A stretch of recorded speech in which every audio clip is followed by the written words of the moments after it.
Christ is risen.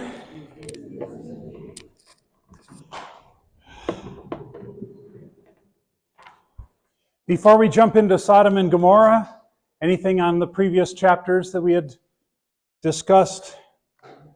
Chapter 16, 17, beginning of 18. So we had those three guests, three visitors to Abraham and to Sarah. They say that within a year she's going to have a son. They laugh. No, really. And we move to in the end of chapter 18. You know, we said we had the three men, and at first it just says there's three men, but as they're talking, one of them is labeled as the Lord said to Abraham. And now we have two of the men go on to Sodom while the Lord speaks with Abraham. So that's where we are. We're going to start at verse 22 in chapter 18. Verse 16. Verse 16. Then the men set out from there, and they looked down towards Sodom, and Abraham went with them to set them on their way. The Lord said, see, there we have the Lord again. The Lord said, shall I hide from Abraham what I am about to do? Seeing that Abraham shall surely become a great and mighty nation, and all the nations of the earth shall be blessed in him. For I have chosen him, that he may command his children and his household after him to keep the way of the Lord by doing righteousness and justice, so that the Lord may bring to Abraham what he has promised him. Then the Lord said, because the outcry against Sodom and Gomorrah is great, and their sin is very grave, I will go down to see whether they have done altogether according to the outcry that has come to me, and if not, I will know. And so you've got this, the first part where it says the Lord said, it's not addressed to Abraham. He's wondering whether I should share this with Abraham or not. Should I fill Abraham in this way? Shall I bring him into my counsel? We've had that before in Genesis. At the beginning, God said, let us make man in our image, where God kind of deliberates first, kind of to himself. Let's do this. You got this sort of inner counsel of God in here. God says, I'm going to bring Abraham into confidence in this. And he tells what he's going to do. Because the outcry against Sodom and Gomorrah is great and their sin is... It's not as if the Lord needed to go to Sodom and Gomorrah to find out how bad it was. Like he already knew that. But it's as if he's going to go and see if it's as bad as I've heard. He's going to find out, of course, that it is, maybe worse. But this notion that God kind of brings him in, Steckhart has a comment on that. That I got to turn on my clicker first. He says, thus God made him his confidant, one who knew his secrets. Abraham is called God's friend in James. This applies to all believers. They are friends and confidants of God. And through his word, God has also revealed to them what he will one day do to this sinful world. The world does not know this and does not want to know that it will soon come to an end. We're in this sense like Abraham, where we know what's going to happen to this world around us. It says the world that is the sinful world that denies the word of God and ignores it. They don't, even though they've been told, they don't know it. They don't know what's coming to them, the judgment that is to come. But God's people, they're let in on this little secret. That changes the way we live, doesn't it? We have this kind of, that's how we can sing "Heaven is my home." That we can say, you can take the world. I've got a better place. This can be destroyed. I don't have to cling to everything here because I know that this is all going to go up in smoke. Yeah. And also the wickedness of it. We say God's got his eye on that. It's not like that's missing his eye. Like, oh, it's really bad. We should maybe let God know. Or like he, I don't know, like we just kind of wring our hands. Oh, it's so bad. The Lord knows all of that. He sees all of that, and he has the plan to take care of it. Also, he does The comment about the sin of Sodom and Gomorrah is great, and their sin is very great. And we're going to see that more in more depth when it describes what is the sin of Sodom and Gomorrah. But he describes it as very grave. On the one hand, we can say all sin is sin, the violation of God, whether it's... But there is even the Lord describing this sin as very grave. But we'll come back to that. We'll see that again. So verse 22, so the men turned from there and went towards Sodom, but Abraham still stood before the Lord. So you've got, again, they're still described as men. They go on. Abraham and the Lord are going to have a talk. Abraham says to him, drew near. Just to be able to do that shows kind of that intimacy between him and God, that Abraham drew near. Came, not that the Lord can't hear wherever he is. We sometimes, I get that comment often enough, where we'll be talking about being with Jesus or being with the Lord, and someone will say, "What isn't God everywhere?" As if there's no difference between, well, God is everywhere, so there's no. The Bible talks that way, and so we will too. That there is a thing to draw near to the Lord or to be with Jesus. What is that? Think of the lepers, the 10 lepers that Jesus heals, right? The 10 of them are cleansed, and they go, and he says, "Go and show yourselves to the priest," and they go off, and only one comes back. There's a difference between that one and the 9.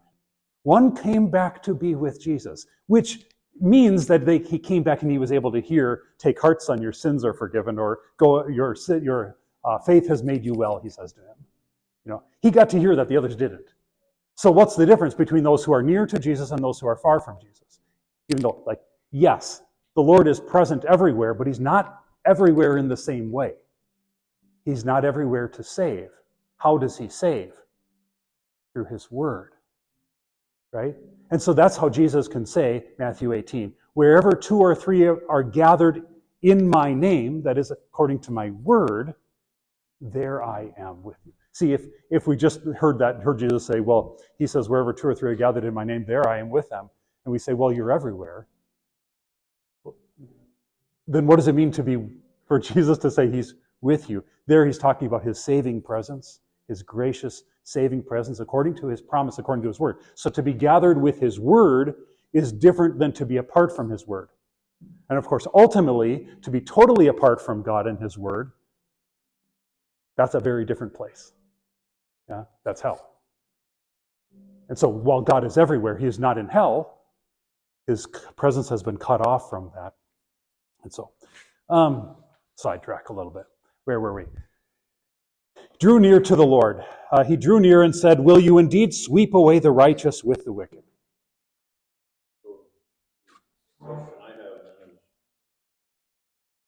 God said, "Will I tell Abraham?" So he must have told him, and I have to assume that it doesn't say that Abraham asked the question. Yeah, I mean the section in the quote in verse 20, I think maybe was it, because then it says again, the Lord said, and so maybe that's, it doesn't specifically say to Abraham, but even there it doesn't tell him exactly what he's planning to do. He says, the outcry is very grave. I'm going to see whether it says bad, and then I'll know. And so yeah, either he let him in some way where he didn't, well, it's not written down here. He let him in on what's coming. Yeah, in some way that Abraham asked this question. Will you indeed sweep away the righteous with the wicked? And so then he says, suppose there are 50 righteous within the city. Will you then sweep away the place and not spare it for the 50 righteous who are in it? Far be it from you to do such a thing, to put the righteous to death with the wicked, so that the righteous fare as the wicked. Now, is this question that Abraham has, and then this prayer that comes up with it, is he kind of like teaching God here? He's like, far be it from you to do that. What's he appealing to? There's something in God that's saying, this would be inconsistent for you to do this. This would be his either his mercy or also his justice if he's going to do the righteous with the wicked. That would not it wouldn't be fitting for God to do that. This is different, I think, when we might be tempted to sometimes, and men do this, to try to ascribe to God our sense of like morality. When you hear someone say, like, I couldn't believe in a God who would do this. And behind it lies this thing that says, if God did this, which he did, like, I wouldn't do that. God's an ogre. I'm nicer than that kind of idea. And I don't think that that's what Abraham's doing. He's appealing to what he knows God to be. Is this how could you do this? Indiscriminately, the righteous and the wicked, and treat them alike. Yeah? Far be it from you to do such a thing. Shall not the judge of all the earth do what is just? See, appealing to the Lord's justice, which he knows that is an attribute of God. He is just, and so he takes what he knows and God has revealed himself to be the just God, and says, would this be you? And the Lord said, if I find it at Sodom 50 righteous in the city, I will not spare it for their sake. And what does God show? God shows that he's even, he doesn't just say that, hey, I'll spare the righteous 50. He says, I'll spare the whole city for the sake of 50 righteous. When we hear righteous, don't hear like perfect, but believing people. There are no truly righteous men, yeah? And so he shows himself, he appeals to God's justice, and God shows that he's more than just. He's also, he would spare the whole city. You kind of wonder how many, if you ever wonder why Jesus doesn't come. Because he has told us what will come upon this world, right? And why doesn't he just come already? But to this point, and he will one day, and he's not going to wipe out the righteous with the wicked and destroy. He will rescue his believers out of this sinful world, right?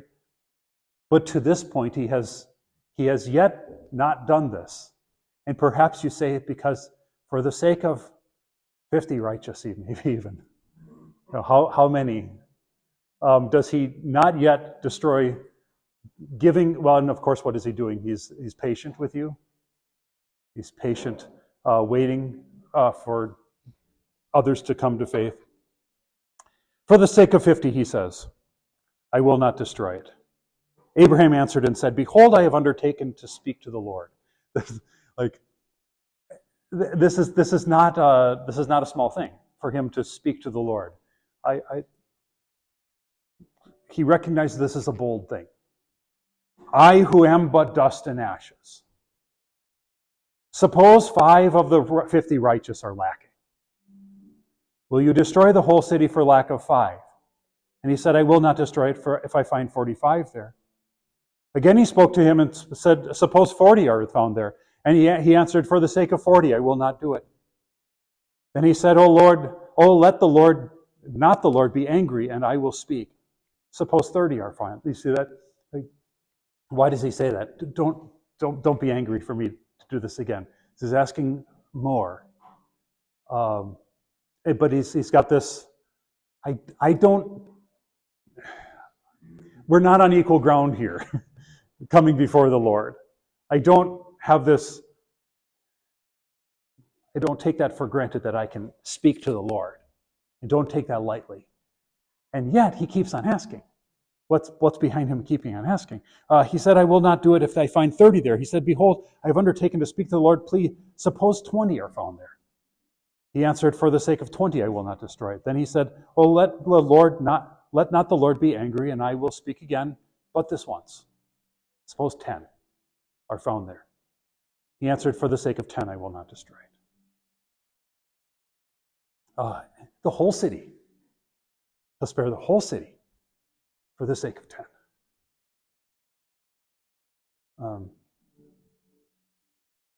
Just the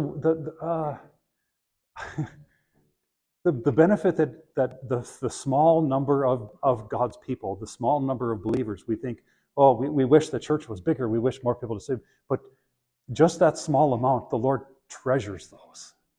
And for the sake of those, incites him to have mercy on way more. Yeah? But just what a gracious Lord that even for 10 he wouldn't do it. Because it's going to be horrible for the 10. And the Lord went his way when he had finished speaking to Abraham, and Abraham returned to his place. Dr. Stuckart has this comment. This is a model of prayer, he says. The true prayer is humble, respectful. I don't deserve to come before you. I've dared to speak to the Lord. Don't be angry with me. And yet, at the same time, confident, even bold and urgent. So the Bible puts both of those two together as our proper approach to God in prayer. An attitude towards that is it must be humble. We come not deserving to even say and even address God.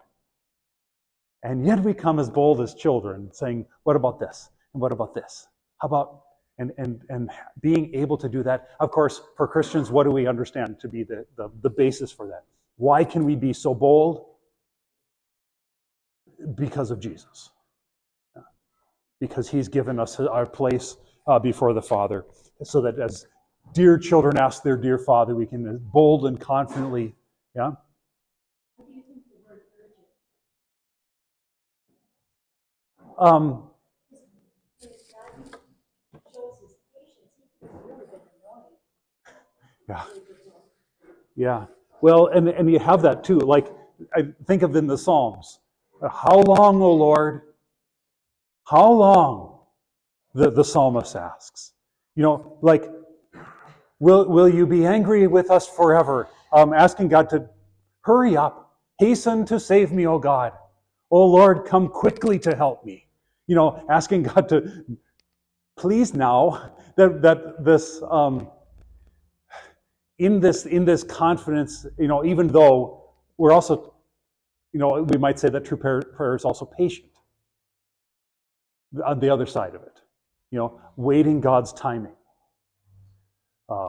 Can't think of the words of it now, but bum bum bum bum, and wait His pleasure in one of our hymns. Wait for the Lord, be strong and take heart, and wait for the Lord. And at the same time, hurry up and come already. Come quickly, Lord Jesus. That we see this kind of, it almost seems like it would contradict, but I don't think it does. When they're both done in faith. Humility and is faithful, is trusting, and so is boldness. Confidence in His promise. Yeah. So it's kind of well, that's why I think prayer is wrestling, isn't it? It's like Jacob wrestling with God. We'll have that next month. Jacob wrestling with God. There's tensions in there. Yeah. And I would say that in that sense, as Christians, we're always sort of learning to pray. And we're always saying to Jesus, Lord, teach us to pray. Teach us how to do these. Yeah.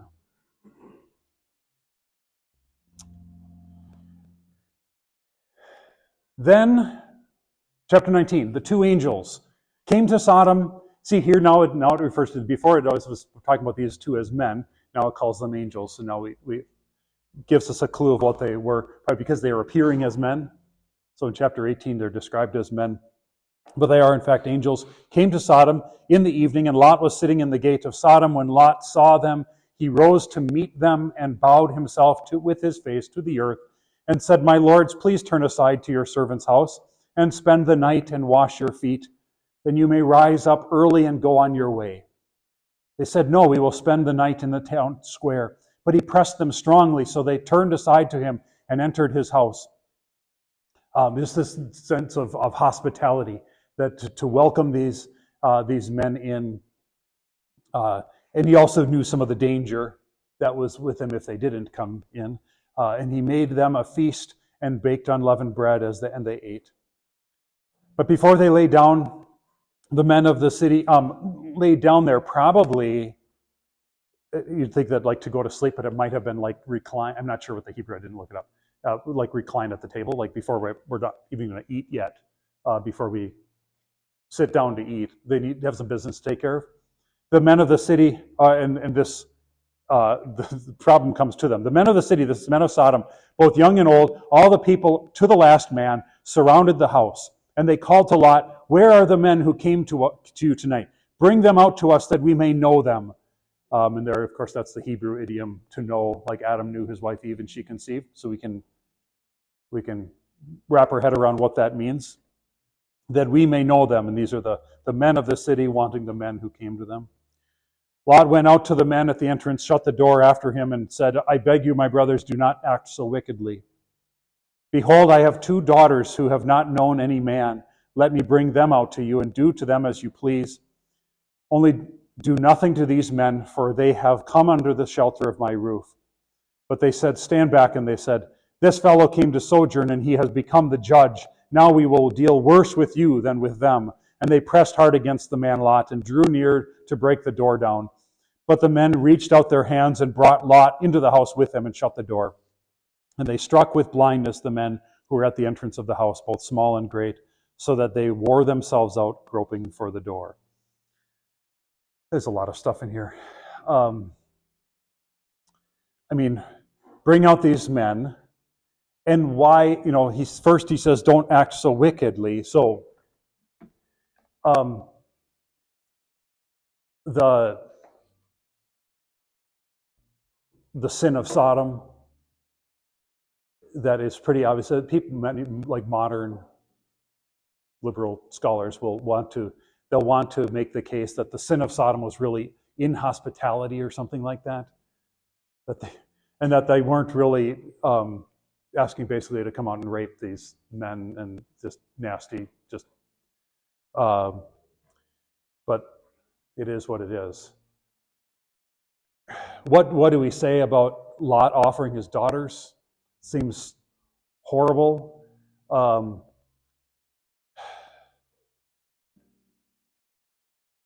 don't know enough about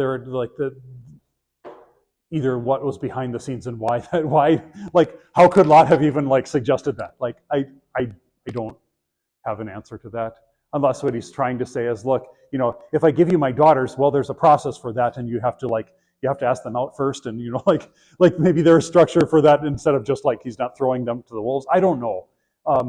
Other than he recognizes that these men that have come to his house are under his protection.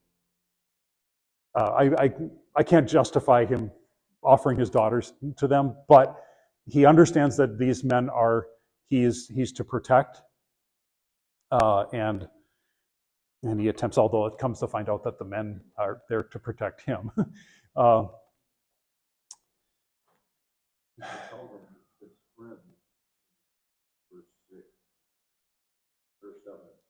Seven friends, if he has, the ESV has brothers, similar. So it's just interesting because he calls them, my brothers, my friends, and they recognize that he's a sojourner. He's not from there.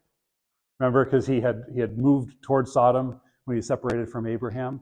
He's still an outsider, and they recognize that. And while Lot has lived in Sodom, he is still, the fact that the angels recognize him as one of the righteous, he didn't move earlier. He lived among this, and that's the one thing that just crossed my mind as far as Lot and offering his daughters. You don't live among great wickedness without it coming off, and your clothes start to smell like it.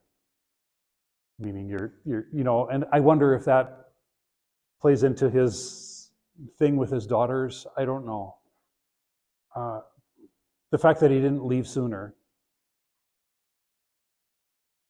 Maybe there's some kind of weakness. We're going to see later on. There's a weakness in him too that it's going to show that he's not quite ready to leave even yet. Yeah. The sin of Sodom is. There's a reason why homosexuality is called sodomy, and sodomites, those who who undertake that. And so when God earlier in the chapter said the sin of Sodom, the cry against Sodom and Gomorrah is very great, and their sin is very grave. It is described again.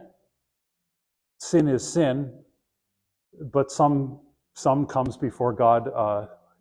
More gravely, he says. Dr. Stuckart has this comment.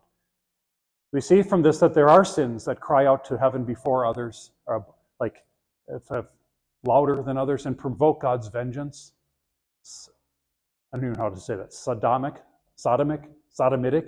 Fornication is one such sin that cries out to heaven. The whole world is now filled with shameful works of the flesh and has become odious before God. There again, remember, 1900, this is written. He's looking around at his world and says, it's gotten really bad. 1900, and we look back at that time and say, wow, that was pretty good then. Yeah. And he says, those who are drowned in the lust of the flesh and do not allow themselves to be warned or instructed. And there too, like those, to be warned or instructed, you could do that like,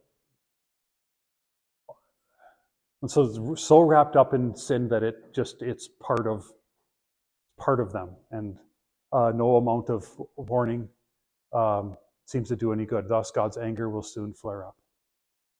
You had that. There's a little reference when God was promising to Abraham how his descendants would go down to Egypt and then come back. He says, for the sin of the Canaanites or something like that has not yet reached its full.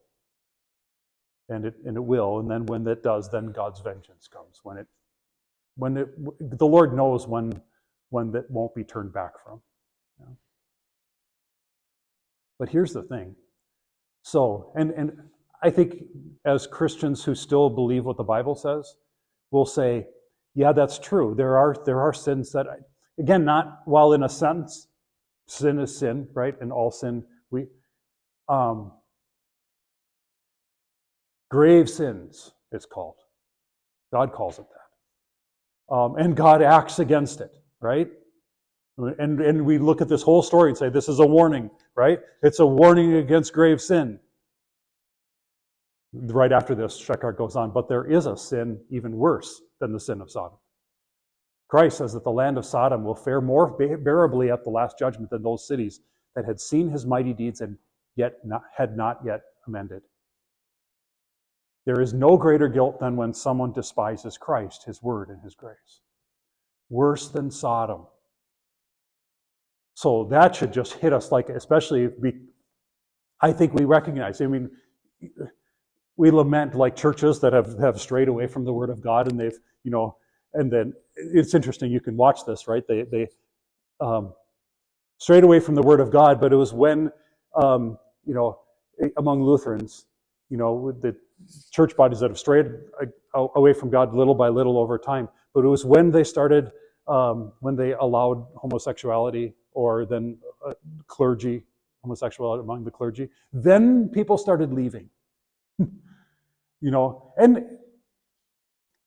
it was a wake-up call. That's an extreme, right? And then to laud and kind of praise it as being tolerant and open and everything like that, right? And not recognize sin as sin, right? And to kind of view that as, and admittedly, that's grave sin. And then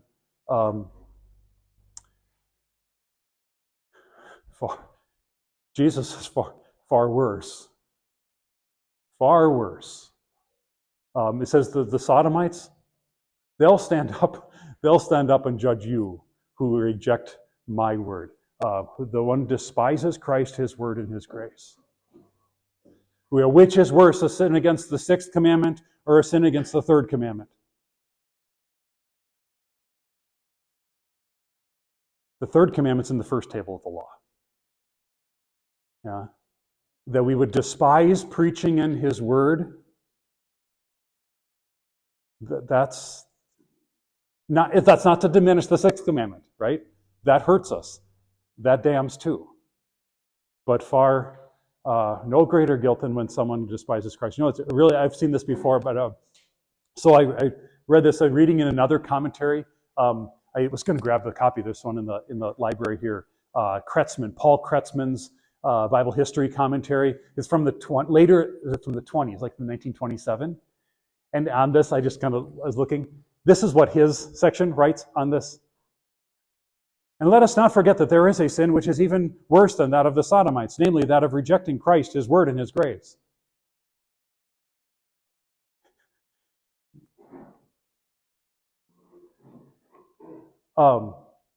Kretzmann, in the Bible commentary, he doesn't quote it. There's no quotation marks, but you can tell this is where he got it. But of course, when Kretzmann did this, he did this in commentary in I think it was 27 when it was published. This wasn't in English. I translated this. But it's possible that Kretzmann had Steckhart as his professor. It's possible that he had notes. Maybe he was even, I don't know the timeline. He could have been a student when Steckhart originally gave these at the seminary. He did these as devotions at the seminary. But he swipes the line. He does that. I've seen that multiple times in that big commentary. It's just kind of the classic Kretzmann's Bible commentary. It's really great, but some of the greatness is behind is Dr. Steckhart. I think that was interesting.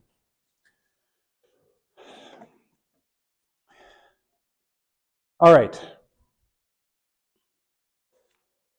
Verse 12. Then the men said to Lot, have you anyone else here, sons-in-law, sons, daughters, or anyone you have in the city? Bring them out of the place, for we are about to destroy this place, because the outcry against its people has become great before the Lord, and the Lord has sent us to destroy it. So Lot went out and said to his sons-in-law, who were to marry his daughters, up, get out of this place, for the Lord is about to destroy the city. And he seemed to his sons-in-law to be jesting. As morning dawned, the angels urged Lot, saying, up, take your wife and your 2 daughters, who are here, lest you be swept away in the punishment of the city. But he lingered. So the men seized him and his wife and his 2 daughters by the hand, and the Lord, being merciful to him, they brought him out and set him outside the city. And as they brought them out, one said, escape for your life. Do not look back or stop anywhere in the valley. Escape to the hills, lest you be swept away. And Lot said to them, oh no, my lords.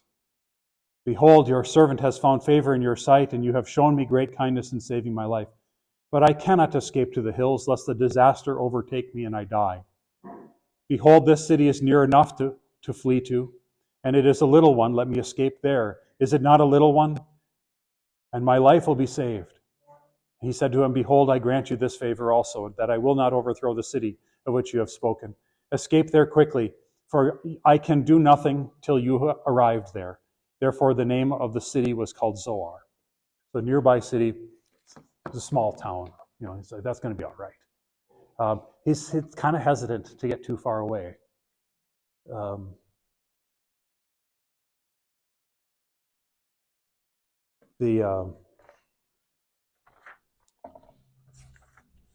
Steckhart's comment here. Lot's example shows great weakness that still often clings to believers. Lot hesitated to leave the city, so the men had to grab him and lead him out as if by force, like he didn't want to go. He's kind of attached to the place. He did not want to flee to the mountains, but wanted to stay nearby and asked for the small town of Zoar, and his request was granted. Thus, the righteous are often still quite timid and hesitant when it comes to renouncing everything in the world. But God is very patient and spares their weakness and helps them out. I think they have that on a slide later on. But the righteous are often still quite timid and hesitant when it comes to renouncing everything in the world. But God is very patient, spares their weakness, and helps them out. I think that's true.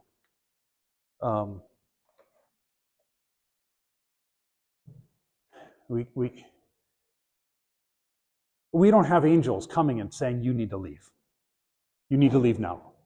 And I don't mean like leaving your city, leaving your town, although it could come to that. It has in the history of the world and of Christianity, times when Christians have had to say we have to go.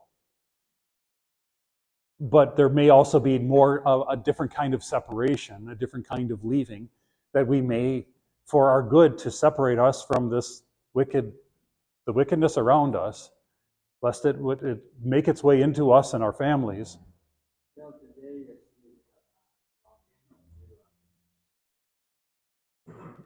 Yeah, yeah. And God hasn't specifically said that those are exactly judgments, but they're destructive forces, yeah.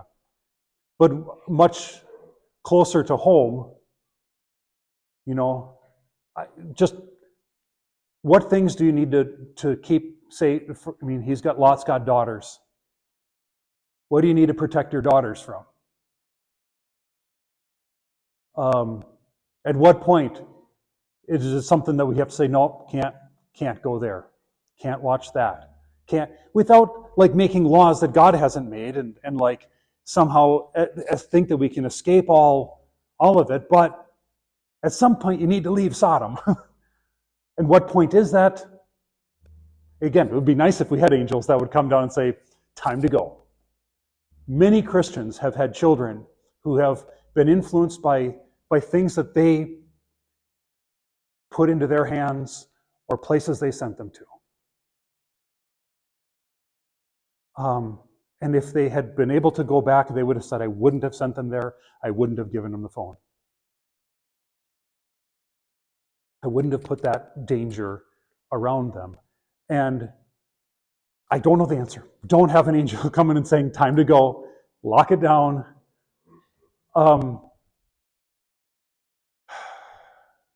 But just if we observe that and we take this as a warning, that sometimes Christians are a little bit slow to leave. Because why? We're kind of comfortable. And we like the stuff.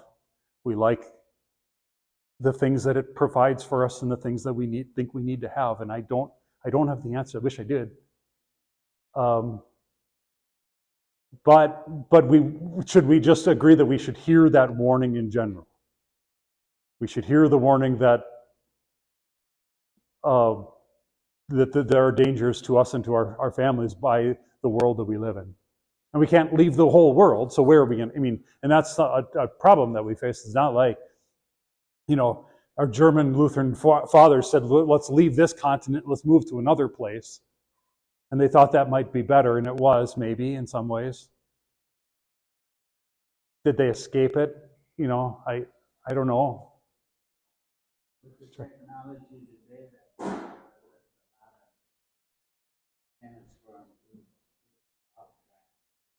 Yeah. And technology itself is not the devil itself, although it's harder than to separate.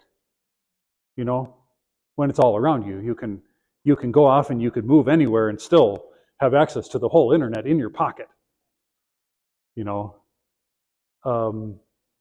the same time, that same technology could maybe allow someone to be a little bit more remote because they can have other things that they need, but then they still need to, can only build the walls so big. Yeah. Then what happens? We gotta keep going. The sun had risen on the earth when the lot came to Zoar. Then the Lord rained on Sodom and Gomorrah sulfur and fire from the Lord out of heaven. And he overthrew those cities and all the valley and all the inhabitants of the cities and what grew on the ground. But Lot's wife behind him looked back, and she became a pillar of salt. It's so interesting. It's just no other comment than just this, right? First they're told, don't look back. And then she does. And she becomes a pillar of salt. What a weird thing. But there, that kind of longing, showing that her trust or her hope was still back. It was too much to leave, I guess. Abraham went early in the morning to the place where he had stood before the Lord. And he looked down toward Sodom and Gomorrah and toward all the land of the valley. And he looked and behold, the smoke of the land went up like the smoke of a furnace. So it was that when God destroyed the cities of the valley, God remembered Abraham and sent Lot out of the midst of the overthrow when he overthrew the cities in which Lot had lived. So it's destroyed, described as sulfur and fire. Jack Sheckard says the consequences are still visible today. That region is the Dead Sea. We don't know exactly where Sodom and Gomorrah, because they've totally destroyed. And so but is in that area is mostly covered with sulfur fumes. Large pieces of sulfur and saltpeter lie on the shores. Almost everything around it is covered with a crust of salt. So just if you want to look a little bit, I'm just going to show you like 30 seconds of this or something like that, the introduction to this. It's a video. I think it's called Burning Sulfur Balls of Sodom and Gomorrah or something like that. It'll be up here. Oh, and I didn't. Yeah, that's all right. Look it up. But he's gone. The sulfur balls. You can only find them in places where they were underwater, because they disappeared, or they're underwater and then in the layer of rock. But they're all around there, and you can light them on fire and they burn up look like marshmallows. Derek, They don't ever say brimstone. I don't see the word brimstone anymore. I wonder. Sulfur. Sulfur, yeah. Yeah, but they're there as long as in sections, just bones all over, and bones that are like twisted, that would have twisted in heat. But they're just laying all around, skulls just everywhere, and a layer in the rock of burnt pottery, and I mean, just the thing was just completely destroyed. Yeah, but the evidence is still there in many of these places. Which of them was that place? And how wide did this spread? I mean, we got the two big cities, Sodom and Gomorrah, but how big of an area? Apparently, Zoar. This guy that does this video also has another video like, why didn't Zoar, the little town that Lot went to, why didn't that burn up? But you can watch that. Burning Sulfur Balls of Sodom and Gomorrah. Find that. Got a couple minutes. Now Lot went up out of Zoar and lived in the hills with his two daughters, for he was afraid to live in Zoar. So he doesn't stay there anyway. So he lived in a cave with his two daughters, and the firstborn said to the younger, "Our father is old, and there is not a man on earth to come in to us after the manner of all the earth. Come, let us make our father drink wine, and we will lie with him, that we may preserve offspring from our father." So they made their father drink wine that night. The firstborn went in and lay with her father. He did not know when she lay down or when she arose. The next day the firstborn said to the younger, "Behold, I lay last night with my father. Let us make him drink wine tonight also. Then you go in and lie with him, that we may preserve offspring from our father." So they made their father drink wine that night also. And the younger arose and lay with him, and he did not know when she lay down or when she arose. Thus both the daughters of Lot became pregnant by their father. The firstborn bore a son and called his name Moab. He is the father of the Moabites to this day. The younger is also bore a son and called his name Ben-Ami. He is the father of the Ammonites to this day. So the Moabites and the Ammonites come from the two daughters of Lot who incest with their father. There's no excuse for that. But one thing to know, that this wasn't just desire on their part. It was for the sake of children. Not that that makes it better, but it just says that they weren't just trying to have a good time. They had a purpose in mind. And there's probably fault on the base on Lot, one for getting drunk like that and letting that happen, but also, and maybe this is one of those consequences of staying too long in Sodom. Seems like the kind of thing that they would have done there.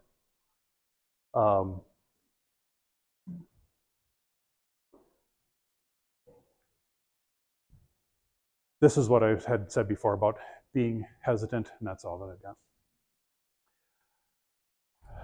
In the next chapter, in chapter 20, that's kind of in between Sunday school stories, you've got Abraham and Abimelech. So this is another occasion where Abraham passes Sarah off as his sister. And again, like the previous one, it's surprising to me that Steckhart does not condemn Abraham for this, and because he notes that the text doesn't either, and he's blessed as a result of it. So describes it actually as an act of trust, that in this time of danger he does something to protect, even though he does what seems right reasonably to protect, and it actually does work. And the Lord goes after Abimelech for potentially taking another man's wife, even though he didn't know that she was another man's wife. The Lord comes at him. I say the same thing there before too. It's surprising to me, but later on I was translating this section when Isaac does similar thing later on, And there Steckhart goes into more detail. He says that the older theologians, that's the way that they understood it. He says more modern under theologians will throw Abraham and Isaac under the bus and criticize and says a moral failing. He says, I'm going with Luther and previous commentators. So, which I'm always interested in that when over time, like we become, things change. And like, I'm interested at least to know what the older teachers said and listen to it. I don't know who's right, but it's worth hearing at least. That gets us to 21. That's where we'll pick up with the birth of Isaac next time. These next lessons are going to go a lot. They jump further. And so we're going to have a lot more in the text that's going to jump between the Sunday school. The Sunday school stories are going to very much have to summarize. We're going to try to at least see what's in all these chapters and cover. You're going to have the main things with Isaac and then Jacob, and then we'll get into Jacob's sons coming up. It's a bigger hunk, I think. I can't remember how many pages I had to translate for this next month going out. Any questions on these chapters? We got a couple minutes. I used to always think that, as Abraham said, if it was 10, and God said if it was 10. Mm-hmm. I used to always think that was Lot when they left, and there's not 10 people there. So was there no Christians? Were there other Christians that it seems Or not? or not? Said If there was 10, he would have spared it, and so he didn't spare it. we didn't spare it. So not 10 apparently. I don't know. I used to think that it was Lot left, and then he could do it. Yeah, or once he took Lot out. Yeah. I mean, I guess that's what, and but even with Lot in it, there were not 10. And so he rescues Lot.